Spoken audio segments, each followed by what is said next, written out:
옆에 계신 분들 인사하겠습니다. 사랑하고 축복합니다. 네, 사랑하고 축복합니다. 네, 반갑습니다. 네, 예솔이가 저 의자 사이로 요만하게 이제 보이네. 웃는다, 웃는다. 네, 이렇게 흔들어 줍니다 지금. 네, 좋습니다. 반갑습니다. 좋습니다. 분위기 좋다 오늘. 네, 예솔이 컨디션 좋고. 자, 이제 오늘 이신칭이 네 번째 이 시리즈 말씀이고요. 제목이 뭐예요? 네, 하박국을 바꿔놓은 이신칭의 본질. 네, 제목 길게 적는 거 좋아하거든요. 제가 좀 길게 했는데 하박국이 제가 생각할 때는 여기서 아마 깨지지 않았을까.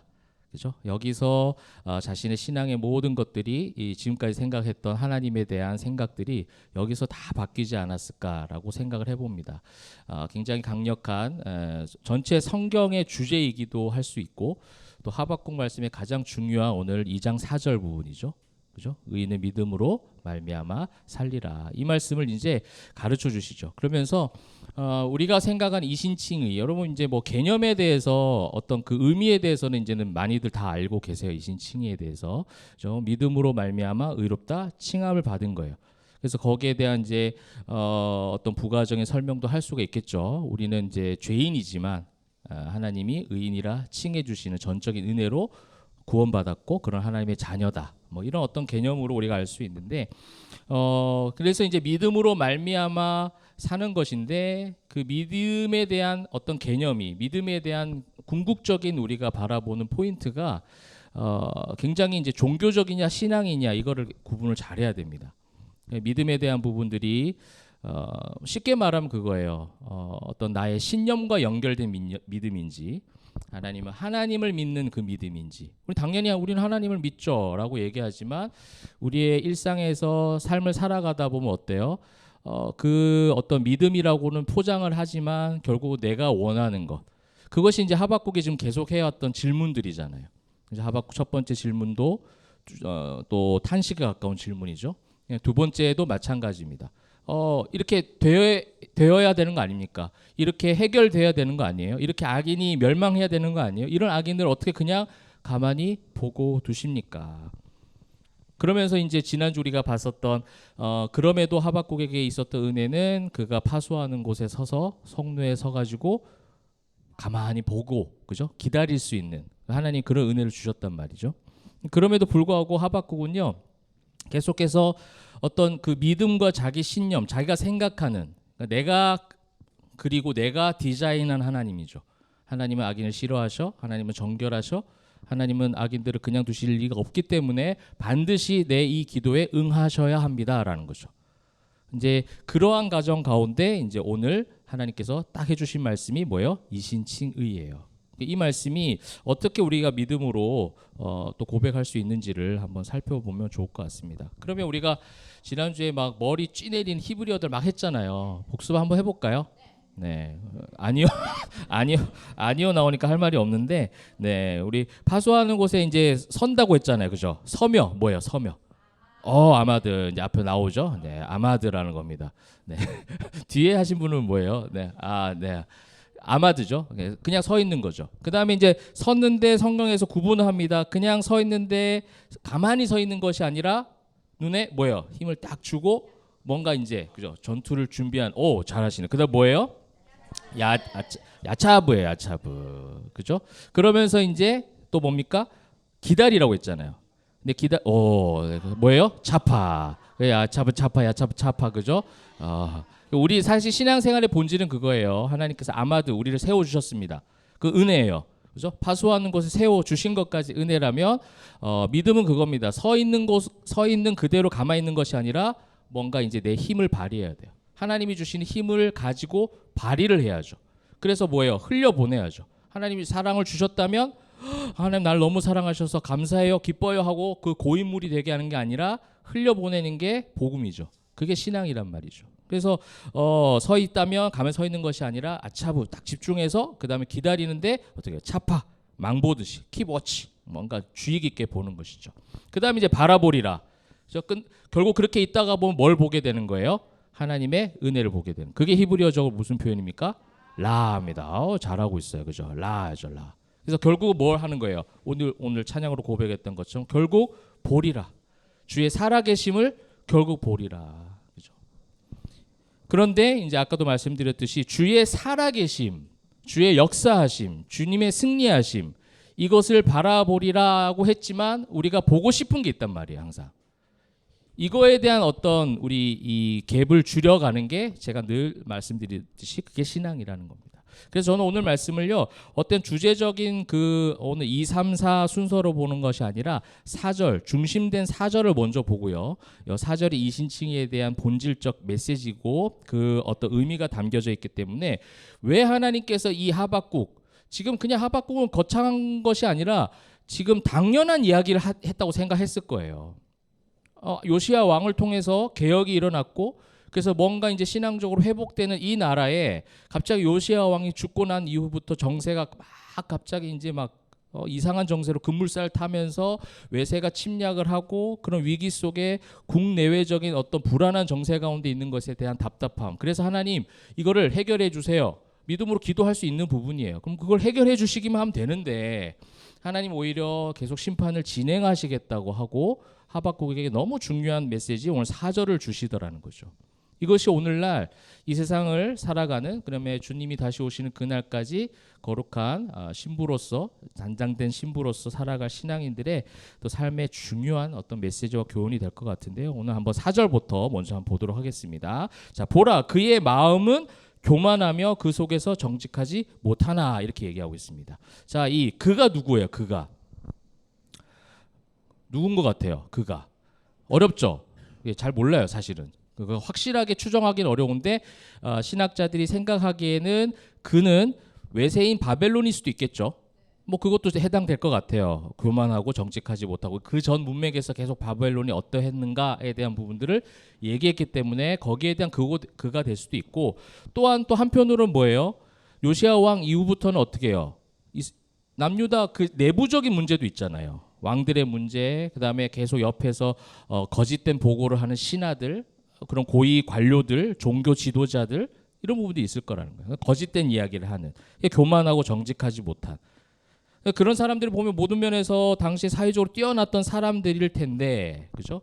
그래서 하박국이 처음 탄식 때도 그런 악인과 의인에 대한 얘기를 막 했었거든요. 하나님은 그거를 이제 기억하셨다가 지금 얘기를 해주시는 거예요. 그들의 마음 정직하지 못하고 교만하고 악인이죠. 그럼 이 얘기를 했을 때 하박국 누굴 막 떠올릴까요? 우리가 지금 생각했던 것처럼 바벨론을 떠올릴 수도 있고 그 다음에 내부적인 그 유다와 왕국에 있었던 그런 여러 가지 관료들, 왕들 이렇게 생각을 했을 거란 말이죠.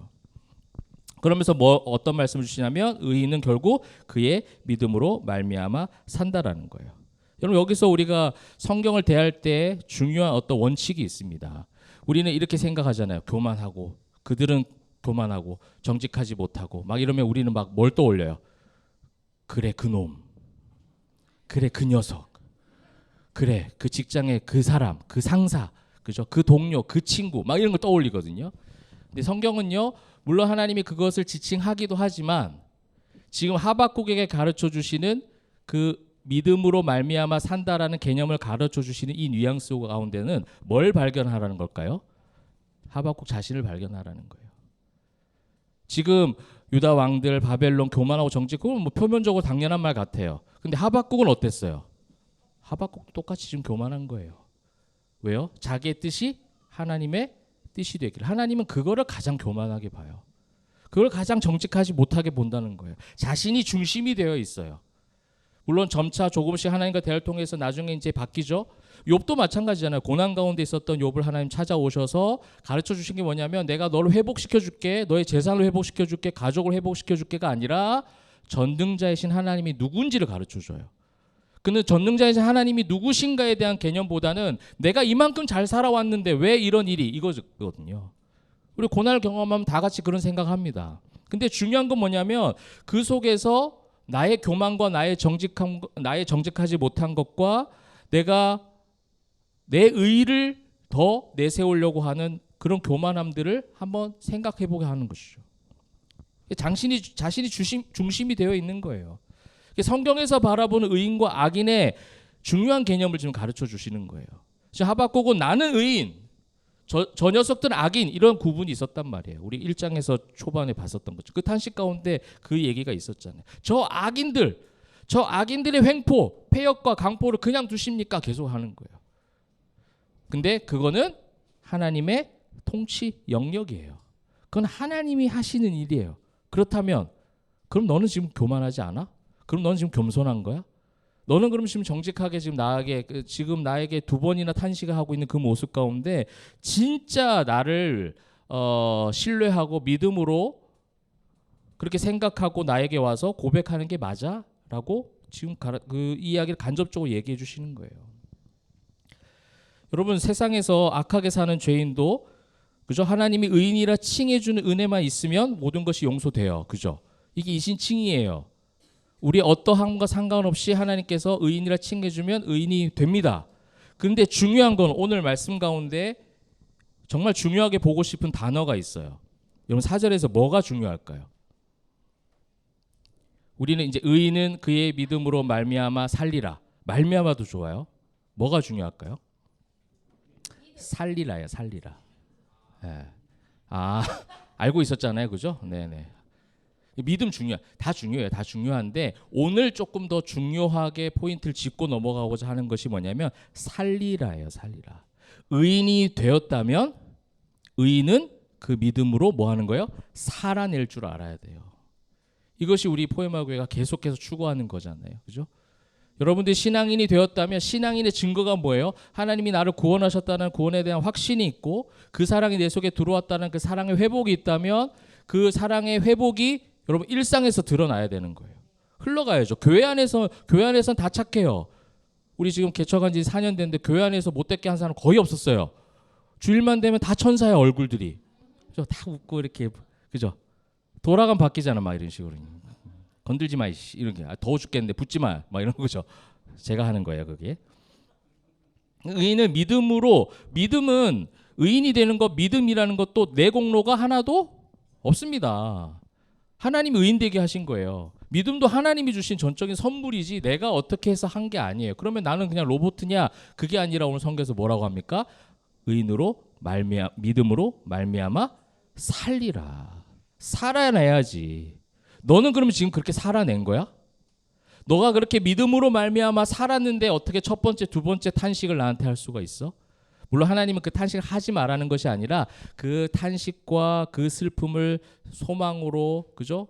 믿음으로, 고백으로 바꾸시죠. 다 바꾸시긴 하는데 그 이야기를 할 수밖에 없었던 하박국의 상황들, 지금 믿음의 상태들을 하나님이 가르쳐 주시는 거예요. 의인은 믿음으로 살아내야 되는데 너는 그걸 살아내지 못하고 있어라고 좀 가르쳐 주시는 거죠. 여러분 그 단어를 한번 볼까요? 이게 이제 뭐냐면 하야예요. 하야. 살아있다. 생명을 유지시키다. 생명력이 있다라는 거예요. 그럼 이 단어가 여러분 창세기에 나오겠죠. 창세기 한번 볼까? 2장 7절. 여호와 하나님이 땅의 흙으로 사람을 지으시고 생기를 그 코에 불어넣으시니 사람이 생명이 돼. 여기서 하야가 무슨 단어일까요? 생생이죠. 생생. 그죠? 생기할 때 생. 그다음에 생령할 때 생. 살아있는 거죠. 살아있는 호흡, 살아있는 영을 하나님께서 허락해 주셨던 거죠. 창조할 때. 그죠? 이게 이제 하야예요. 하야. 하야를 어근으로 한 단어를 여기 창세기 2장 7절에 쓴단 말이에요. 그러니까 뭐 하는 거예요? 너에게 생명력을 불어 넣어 주셨다는 거예요. 하나님께서.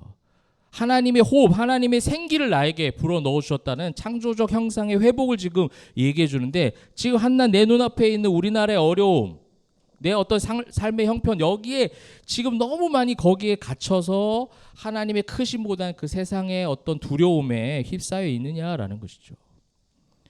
여러분 이거는 이 이신칭의 말씀은 신약 성경에도 나와요. 신약 성경. 로마서 1장 17절 한번 볼게요. 복음에는 하나님의 의가 나타나서 믿음으로 믿음에 이르게 하나니 기록된 바 오직 의인은 믿음으로 말미암아 살리라 함과 같으니라. 여기서 하야라는 단어를 헬라어로 바꾸면 여기서 살리라로 쓰는 거예요. 로마서 여기 살리라는 자오, 조의 생명 이런 거 여기 관련된 단어인데 이 단어가 70인역으로 저 창세기 2장 7절이나 아까 우리가 봤던 하박국 말씀의 믿음을 살리라면 하야가 되는 거예요. 그러니까 이거 두 개 연결시키고 있는 거죠. 로마서 말씀도 마찬가지예요. 로마서도 뭐라고 하냐면 하나님의 의가 나타나서 믿음에 이르게 하나니 이렇게 안 하고 믿음으로 믿음에 이르게 하나니 이렇게 고백하고 있어요. 이게 살리라랑 연결되는 거예요. 그러니까 믿음은요, 한번 주어졌다면 그 믿음을 주어진 이 가치 있는 복음을 가지고요 살아내다 보면 믿음이 믿음으로 이르게 하는 거예요. 이게 구원받은 공식이라는 거죠. 그냥 믿었다고 끝나는 것이 아니라 내가 하나님 믿습니다, 나 교회 다닙니다 끝나는 것이 아니라 내가 예수를 믿었으니 기쁜 일에 어떻게 반응을 하고 여러 가지 상황의 고난 속에 그 고난 가운데 내가 어떻게 반응하는지, 슬픈 일들 속에 내가 어떻게 반응하고 내가 어떻게 말하고 행동하는지, 이걸 통해서 뭐예요? 살아내는 거예요. 주님이 다시 오시는 그 순간까지 내가 믿음으로 말미암아 살아내겠습니다. 이게 이신칭의의 우리에게 임한 하나님의 은혜라는 거예요. 단순하게 우리가 지난주에 교회사도 공부했잖아요. 그 종교 개혁이 일어났잖아요. 그죠? 종교 개혁이 일어난 게 뭐예요? 그 면죄부, 그 타락한 그 카톨릭 교회가 어떻게 하냐면 그걸 사면 구원받는다고 하니까 루터가 95개조 반박문 쫙 해가지고 얘기한 게 뭐냐면 결국 구원은 뭐다? 오직 은혜라고 했어요. 좋아요. 여기까지는 좋아요. 근데 그것이 너무 이제 그 상반된 그 전이 너무 타락했다 보니까 그거를 뒤엎을 수 있는 그 개념, 그 첫 번째 개혁주의적인 개념, 그건 좋아요. 오직 은혜. 근데 이것이 계속 가다 보니까 뭐예요? 한번 구원받았으면 끝. 이렇게 돼버리는 거예요. 오직 은혜로 내가 구원받았으니까 나는 이 삶 속에서 죄를 짓든 안 짓든 상관없어가 아니라는 거예요. 진짜 이신칭의의 은혜를 경험한 사람들은 예수가 들어오게 되면 언어와 생각이, 삶의 태도가 다 바뀌게 되어 있다는 거예요. 이게 믿음으로 믿음에 이르게 되는 거죠. 이게 오늘 또 4절 말씀에 믿음으로 말미암아 살아내주기를 바라는 거예요. 하박국 바꾸가, 그죠? 바꾸가 네가 지금 네 삶을 살아내야지. 이렇게 되고 저렇게 되고 탄식할 수 있지만 나는 내가 이 상황을 통해서 더 크게 성장하길 원하는 건 뭐냐면 그리 아니하실지라도 네가 원하는 대로 이루어지지 않는다 할지라도 너에게 지금 주어진 그 선지자로서 찬양하는 직무자로서 어떻게 해요? 살아내주기를 바라는 거예요. 그 자리에서 하나님을 찬양하기를 바라는 거예요. 그래서 하박국의 찬양이 3장에 나와요. 나중에 그런 상황 가운데서도 하나님을 찬양하는 거예요. 그런 여러 가지 모든 상황과 환경 속에서 살아내는 모습이 찬양으로 바뀌더라는 거예요. 사랑하는 우리 포에마 성도님들, 여러 가지 삶 속에 여러분 놓여져 있겠지만 그 삶 속에서 우리에게 주어진 그 최고의 가치, 믿음, 하나님을 신뢰하고 하나님 바라볼 수 있는 믿음이 우리에게 있다면 그 믿음으로 말미암아 여러분의 일상을 살아내시는 저와 여러분 되시기를 소망합니다. 이게 이제 하박국의 말씀에서도 드러나는 거죠. 그 전문맥의 말씀처럼 지식이 충만했어요. 우리 지난주 봤잖아요. 하박국이 하나님은 어떤 분이시고 이런 분이시고 저런 분이시고 막 얘기 너무 잘합니다. 머리로 너무 잘 알아요. 하나님을 다 아는 것처럼 말하지만 하나님의 묵시와 경고가 은혜로 받아들여지지는 않았단 말이에요. 그러니까 오늘 이 4절 이 신칭의 말씀을 주시는 거예요. 여러분 그 묵시와 경고가 그것이 은혜로 받아들여지지 않고 무시하고 내가 주인이 되어서서 그렇게 살아가는 것, 이것을 성경은 죄, 악이라고 얘기합니다.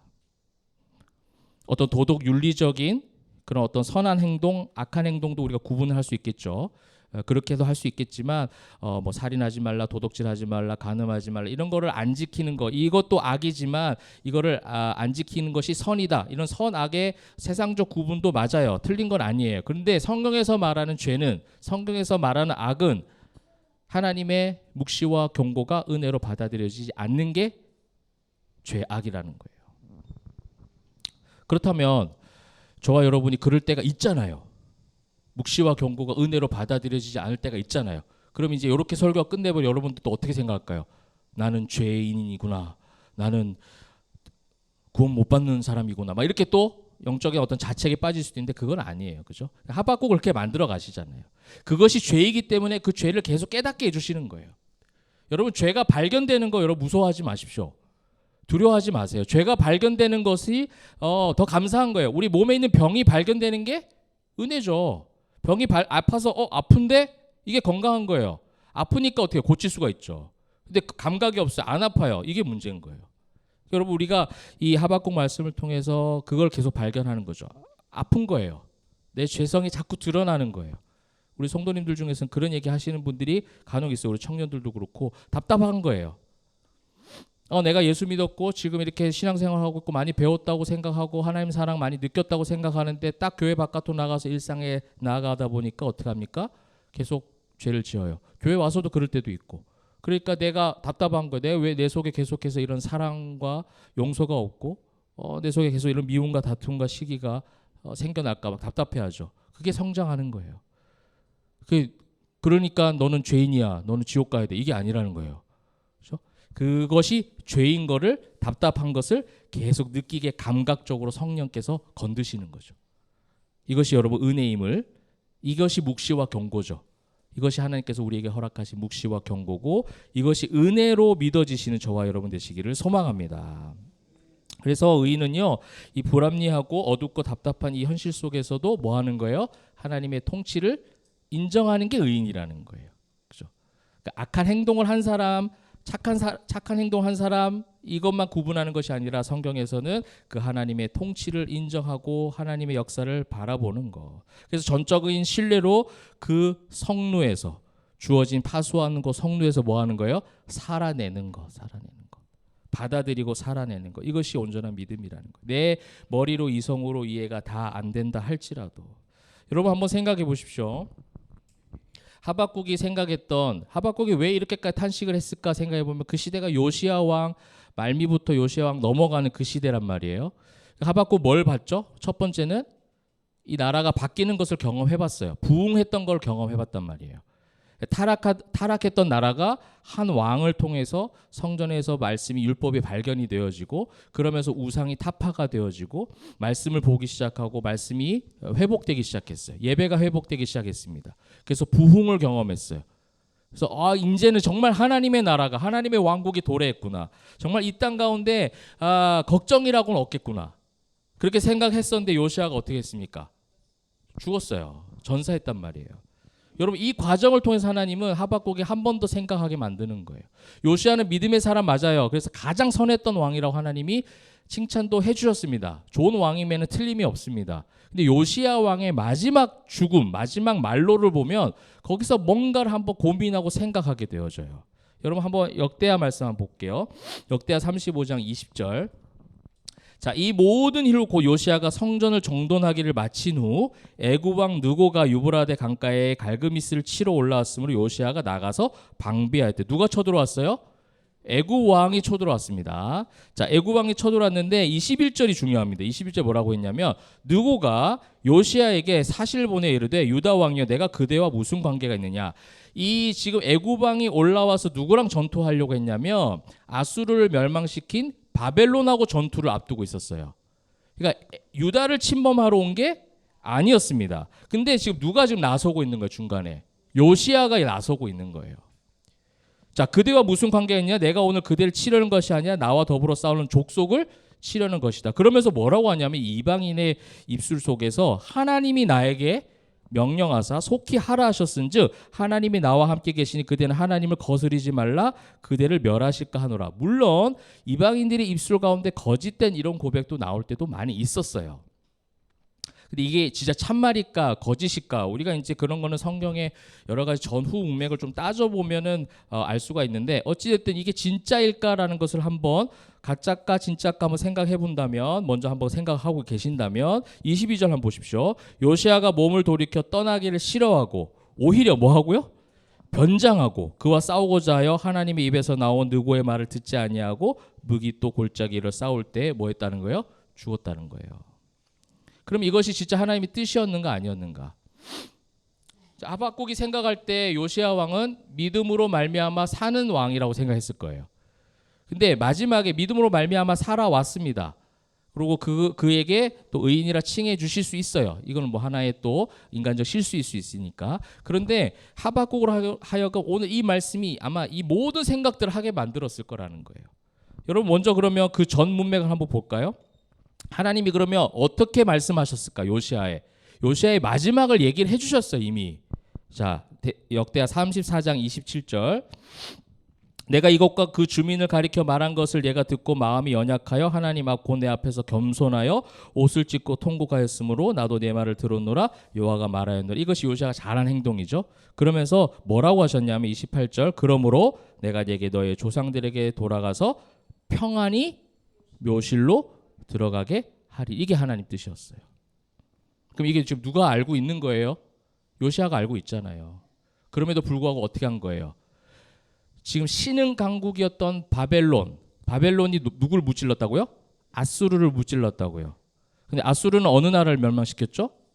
북이스라엘을 멸망시킨 왕국이에요. 그 당시 굉장히 길게 패권을 장악했던. 그러니까 지금 생각할 때 이 아수르를 경계하고 아수르를 이긴 바벨론을 내가 도와줘야겠다 생각한 거예요, 요시야가. 그래서 전쟁에 끼어든 거예요. 애굽 왕 왜 여기서 와서 초치고 있어?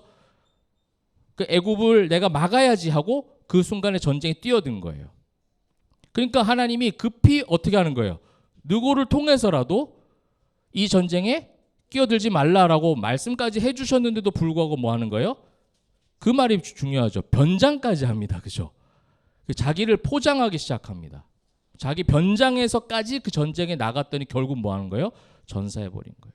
이게 뭐예요? 의인이 믿음으로 말미암아 살아야죠. 애굽 왕이 쳐들어와요. 바벨론과 싸워요. 여러 가지 그 당시 여러 가지 지략들이 있겠죠. 여러 가지 어떤 전략들을 생각해 볼 수 있겠죠. 전망들. 과연 이 전쟁을 그냥 두면 어떻게 될까? 이 전쟁에 개입하면 어떨까? 여러 가지 생각이 들 수 있겠지만 그 생각 이전에 단순한 하나님 메시지가 있었잖아요. 네가 조상들에게 돌아가서 평안히 묘실로 들어가게 하리니. 이게 하나님의 뜻이었어요. 이게 믿음이라고요. 이게. 내가 먼저 앞서서 손을 쓰고 싶어요. 내가 먼저 힘을 가해서 내가 먼저 탁 튀어나가고 싶은데 하나님이 말씀해 주셨던 것이 기억이 나서 잠시 홀딩되는 것. 멈춰서는 것. 아니면 때로는 하나님이 가라고 하면 멈춰서고 싶은데 두려워서 가만히 있고 싶은데 나아가 보는 것. 이것이 이제 진짜 믿음이라는 거예요. 이게 믿음으로 말미암아 산다라는 거죠. 우리는 늘 어디에 갇혀 있냐면 의인은 믿음으로 여기까지 있어요. 의인은 믿음으로가 끝이야. 의인은 믿음으로 말미암아 살아야 돼요. 가야 될 때 가야 돼요. 하나님 멈추라고 하면 멈춰야죠. 이러한 부분들이 있어야 되는데 지금 요시야 왕의 이야기, 그 하박국이 생각할 때 요시야 왕 때가 좋았는데 그 왕이 죽고 나니까 지금 이런 문제가 생겨라고 했지만 하나님의 시각은 더 넓은 거예요. 아니 요시야마저도 그 의인이 믿음으로 말미암아 끝까지 살아냈어야 되는데 요시야마저도 그러지 못했다라는 것을 하박국으로 하여금 그 믿음으로 말미암아 산다는 메시지를 통해서 계속 생각하게 해주시는 거예요. 믿음은요 전쟁에서 승리하게 하시기도 해요. 그죠? 근데 때로는 전쟁에서 패배하게 하시기도 합니다. 때로는 지기도 해요. 이기기도 하지만. 근데 우리는 늘 뭐만 생각하는 거죠? 이기기만 바라는 거예요. 전쟁에서. 아니에요. 하나님은 때로는 지기도 합니다. 여리고성을 생각지도 못하게 이기기도 하시지만 아이성을 생각지도 못하게 패배하게 하시기도 하잖아요. 그걸 통해서 뭐예요? 자꾸 느끼게 하는 거예요. 그래서 우리는 모든 고난이 다 경험이 되고 유익이 되는 거죠. 사도 바울은 빌립보서 말씀을 통해서 그렇게 고백하지 않는 내가 비천해 풍부해, 그죠? 배 부름, 배 고픔. 그러면서 뭐라고 하냐면 이 모든 것이 하나님의 영역 가운데 있음을 인정하는 일체의 비결을 배웠노라 이렇게 얘기해요. 어디서? 감옥에서. 그러니까 그것이 진짜 고백이 이게 의인이 믿음으로 말미암아 살아내는 고백이요 말씀이라는 거예요. 그래서 여러분에게 늘 고난 속에 있으라는 말이 아니라 어떠한 상황 가운데 있다 할지라도 동일하게 흔들리지 않고 하나님을 바라볼 수 있는 은혜라면 저는 그 은혜보다 더 바랄 것이 없어요. 저와 여러분이 모든 상황 가운데 우리의 영혼이 확정되어져서 믿음으로 말미암아 하나님을 바라볼 수 있기를. 그 바라보는 은혜와 복이 이 뜨거운 여름 가운데서도 우리에게 시원하게 찾아오시기를 주님의 이름으로 축복합니다.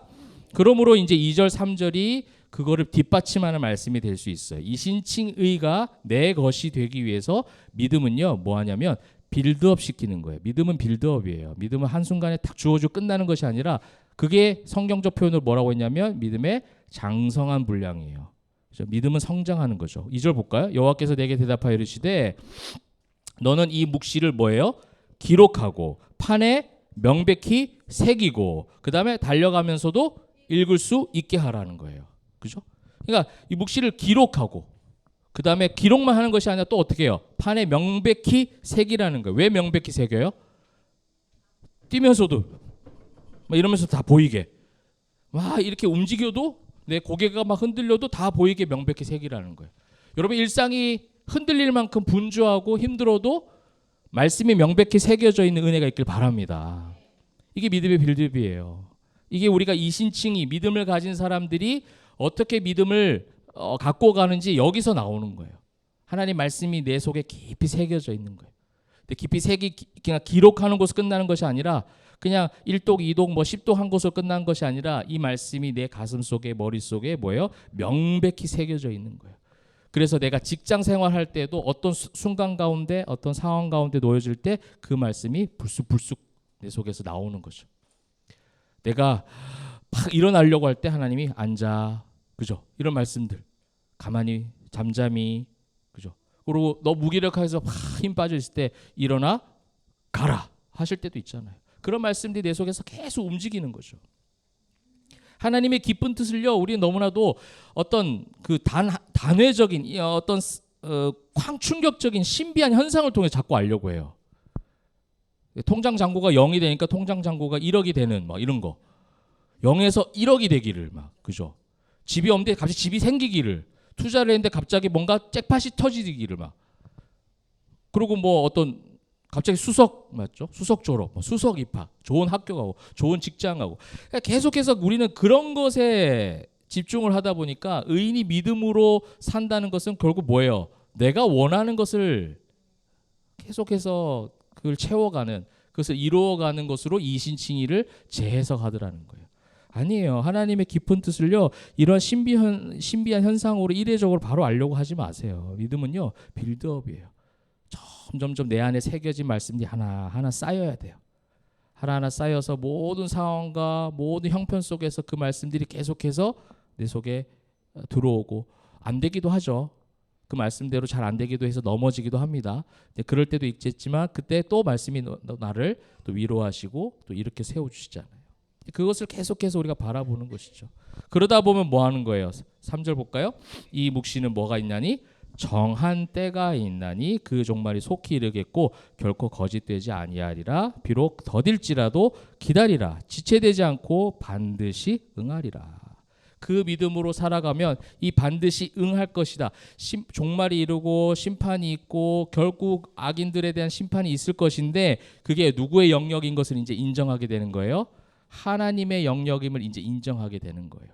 내 삶의 모든 것을, 나의 앉고 일어섬, 나의 잘되고 안되고, 나의 배고픔 배부름, 궁핍함, 비천함, 뭐 이런 모든 것들, 이것을 바라보고 사는 것이 아니라 인생의 시점이, 눈이 달라지는 거죠. 하나님을 바라보기 시작하는 거예요. 그러니 이 땅에서 이렇든 저러하든, 그죠? 이런 상황이든 저런 상황이든 그 속에서 다른 세상의 그런 이상한 것들을 보는 것이 아니라 내 속에 새겨진, 명백히 새겨진 말씀을 보기 시작하더라는 거예요. 그러면 더디더라도, 비록 더딜지라도 뭐 하는 겁니까? 기다리게 돼요. 그 다음에 결국은 지체되지 않고 반드시 하나님의 정한 때 응하고 응답해 주시고 인도해 가시겠다라는 그런 믿음의 선포들을 오늘 해주고 계시는 거예요. 여러분, 이 반드시 응하리라, 우리가 지난주에 봤던 교회사 어떤 그 관점과 연결이 되잖아요. 때로는 너무 교회사적으로 핍박이 강했던 그런 시대가 있는가 하면, 그러한 시대 때 오히려 어떻게 됐어요? 하나님 더 역사하셔서 교회들과 성도들 더 많이 일으켰어요. 더 많이 기도하겠어요. 그런 어떤 핍박과 환란 속에. 근데 종교에 딱 자유가 주어지니까 어떻게 해요? 와, 이제 하나님 나라가 이루어졌다 할 줄 알았는데 뭐합니까? 교회가 타락하기 시작합니다. 교회가 타락하면 그 타락하면서도 어떻게, 하나님은 그냥 손 놓고 계시는 것이 아니라 그 밑에서 계속해서 하나님의 사람들을 일으켜 가세요. 교회들을, 개혁자들을 계속해서 만들어 가시거든요. 수많은 옆으로 가지치기 하듯이 옆으로 자꾸 빗나가잖아요. 신학적으로도 막 이상해지고, 이쪽으로 넘어지고 저쪽으로 넘어지고, 막 극단적으로 흘러가는 그런 교회사 속에서도 하나님의 말씀의 중심을 가지고 하나님은 지금까지, 오늘날 우리에게까지 계속해서 그 말씀으로 살아낼 수 있는, 반드시 응한 말씀이잖아요. 그 당시 때 그 어두운 시대에 살았던, 그래서 막 하나님 앞에 간절함으로 기도했던 성도들의 기도가 있었겠죠. 근데 그들은 살아생전에 이 모습을 알지 못했고 보지 못했지만 하나님은 반드시 이루어 가십니다. 이것을 믿는 것이 진짜 믿음으로 말미암아 사는 이신칭의 본질이라는 거예요. 믿음으로 말미암아 오늘도 우리는 살아내는 거예요. 주어진 나의 삶을, 주어진 나의 시간들을 받아들이고, 그렇죠? 신세 한탄이 아니라 계속해서 살아내는 거예요. 이 속에서 하나님께서 뭐라고 또 역사하시고 나에게 말씀해 주실까? 어떻게 인도해 가실까? 믿음이 선물로 다가왔으면 선물로 끝나는 것이 아니라 이제 그 선물을 가지고 계속해서 갖고 가는 거예요. 기록하고 명백히 새기고 달려가면서도 읽고 일상 가운데서 계속 읽는 거예요. 중요한 이야기할 때 이제 반응을 딱 하죠, 예솔이가. 그리고 이제 설교 그만하라는 뜻이에요. 그래서 결론이에요. 지금 이제 마지막 마무리할 겁니다. 그래서 여러분들 믿음으로 그렇게 빌드업 해가시는 저와 여러분 되면 좋겠어요. 한순간에 뭔가 뿅 하고 나타나는 무슨 기적적인 신비한 현상이 아니라 믿음으로 말미암아 산다는 것은 그냥 하나님과 함께 나의 주어진 일생을 주님이 다시 오시는 그 순간까지, 내 육신의 삶이 다하는 그 순간까지 오늘도 계속 살아내는 겁니다. 하나님의 통치를 인정하고 주의 자녀로 살아가다 보면 그 속에서 그럼 고난만 주시는 것이 아니고, 고난 가운데, 광야 가운데, 어려운 상황 가운데 또 빛을 허락하시고 만나를 허락하시고 구름 기둥 보내주시고, 구름 기둥 진짜 있으면 좋겠다 지금 요즘에, 그죠? 진짜 구름 기둥 있으면 좋겠어요. 구름 기둥, 불 기둥. 불 기둥은 좀 아직까지는 마음에 안 와닿는데 겨울에 불 기둥, 그죠? 그래서 그러니까 이게 때에 맞게 주신다는 거예요. 더워도 덥고 짜증 나지 마.